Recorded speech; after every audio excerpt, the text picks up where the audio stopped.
crisp mountain air, usually a source of invigorating life, now carried a desperate urgency. The bull elk, a magnificent creature of the Colorado Rockies, stumbled through the snow-laden pines, his breath ragged, each step a monumental effort. The heavy rubber tire, a black band of torment encircling his neck, had become more than just a burden. It was a torturous vice, digging deeper into his flesh with every strained movement. The once proud head, crowned with a majestic rack of antlers, now hung low, the weight of the tire forcing him into a perpetual bout of suffering. A deep, festering gash, raw and bleeding, marked the point where the steel-belted tire bit into his throat.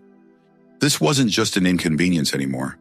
It was a fight for survival, a desperate race against starvation, infection, and the relentless grip of the encroaching winter. The elk was nearing his breaking point. The story of this elk's ordeal began not in the dramatic climax of his near demise, but 2 years prior, in the summer of 2019.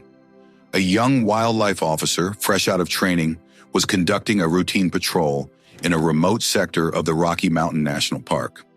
As he scanned the landscape through his binoculars, a peculiar sight caught his eye. A large bull elk, seemingly healthy and strong, but with an oddity around its neck. A closer look revealed the stark reality: a discarded automobile tire, trapped like a cruel joke around the animal's powerful neck. The officer immediately reported the sighting, and Colorado Parks and Wildlife, CPW, initiated a search. At first, the tire seemed like a minor inconvenience, a mere annoyance, but experienced wildlife biologists knew better. They understood the potential for disaster. The tire, with its steel belts and rigid structure, would not simply fall off. As the elk grew, his neck would thicken, tightening the tire's grip. The constant rubbing would cause painful sores, and the restricted movement would hinder his ability to forage and defend himself. The initial searches proved fruitless. The vastness of the Colorado wilderness, coupled with the elk's natural wariness and unpredictable movements, made tracking him nearly impossible. The terrain, a labyrinth of dense forests, steep slopes, and hidden valleys, provided ample cover. The elk, a master of his environment, seemed to vanish into thin air. Months turned into seasons, and seasons into years. The CPW team never gave up, though. They knew the elk's situation was deteriorating. They organized periodic searches, utilizing aerial surveillance, ground teams, and even public appeals for sightings. Each failed attempt was a blow to their morale, a reminder of the silent suffering the elk endured. They imagined the elk's struggles, the chafing against his skin, the difficulty in lowering his head to drink from icy streams, the hampered ability to browse on low-lying vegetation. The image haunted them. During this time, the tire became a symbol, not just of the elk's plight, but of the larger issue of human impact on wildlife. It was a stark reminder of the unintended consequences of careless actions, a tangible representation of the delicate balance between human activity and the natural world. Every discarded piece of trash, every forgotten item left in the wilderness had the potential to become a life-threatening hazard for the creatures that called these wild places home. The CPW team's dedication was fueled by a deep respect for wildlife and a commitment to their well-being.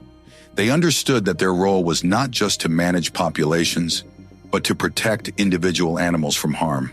The elk with the tire had become a personal mission, a testament to their unwavering commitment. They knew that time was of the essence, and they refused to give up hope. The elk's life had become a constant struggle. The tire, now deeply embedded in his neck, had transformed from a nuisance into a source of constant pain. Every movement, every breath, every attempt to eat or drink was a reminder of his predicament. The once proud bull, known for his agility and strength, was now forced to move with a slow, labored gait. His head hung low, the weight of the tire pulling him down, his movements restricted. The tire had rubbed away the fur around his neck, leaving a raw, open wound. The steel belts had cut deep into his flesh, creating festering sores that were constantly irritated by the tire's movement. The elk's once sleek coat was now matted and dirty, a testament to his weakened condition. He was losing weight, his ribs becoming visible beneath his thinning fur. The elk's behavior had changed drastically. He became more solitary, avoiding the other members of his herd.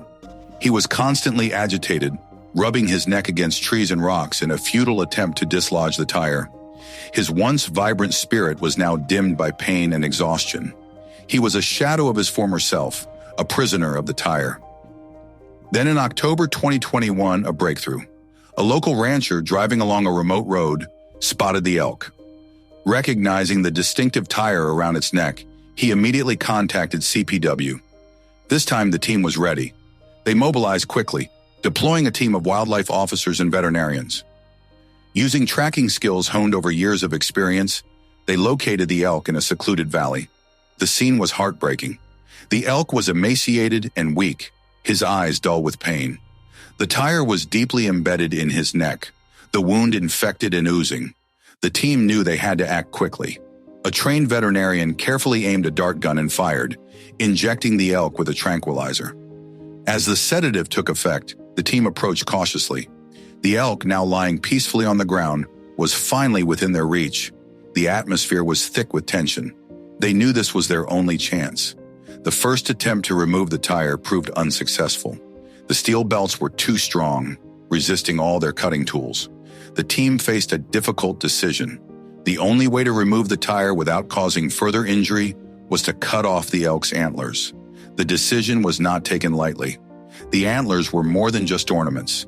They were essential for the elk's survival. They were used for defense, for competing for mates during the rut, and even for navigating through dense vegetation. Losing them would be a significant disadvantage, but the alternative was worse. Leaving the tire on would mean certain death for the elk. The team knew they had no other choice.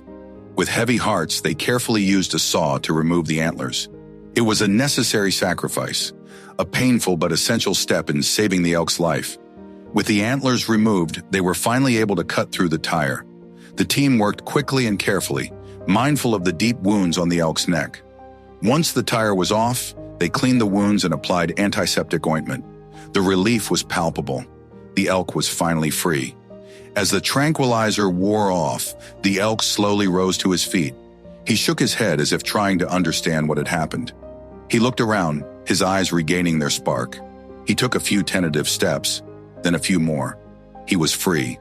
The sight of the elk walking away, free from his tormentor, was a moment of pure joy for the team. They had saved his life. They had given him a second chance. The removal of the tire marked the end of a long and arduous ordeal for the elk, but it also marked the beginning of a new chapter. The deep wounds on his neck would take time to heal, and the loss of his antlers would present new challenges. He would be more vulnerable to predators and less able to compete for mates during the next rut. The CPW team continued to monitor the elk in the weeks following the rescue. They observed him closely, ensuring that his wounds were healing properly and that he was adapting to his new condition. They were relieved to see that he was regaining his strength and that his spirit was returning. The elk's story quickly spread through the local community and beyond. It became a symbol of resilience, a testament to the power of hope and perseverance. It also became a powerful reminder of the impact of human actions on wildlife. The CPW used the elk's story to raise awareness about the importance of responsible waste disposal. They launched a public awareness campaign, urging people to be more mindful of their impact on the environment. They emphasized the importance of packing out trash, securing loose items, and minimizing their footprint in the wilderness. The elk story also had a profound impact on the CPW team. It reinforced their commitment to wildlife conservation and strengthened their resolve to protect the animals under their care. They realized that even small actions could make a big difference, and they were determined to continue their efforts to protect wildlife from harm. The elk, now free from his burden, returned to his life in the mountains. He rejoined his herd, and although he was initially hesitant and more cautious, he gradually regained his confidence. He learned to navigate the forest without his antlers, relying on his other senses to guide him. The following spring, new antlers began to grow, a symbol of renewal and hope. The elk had survived a terrible ordeal, but he had emerged stronger and more resilient. His story became a legend, a reminder of the enduring power of the wild and the importance of protecting it.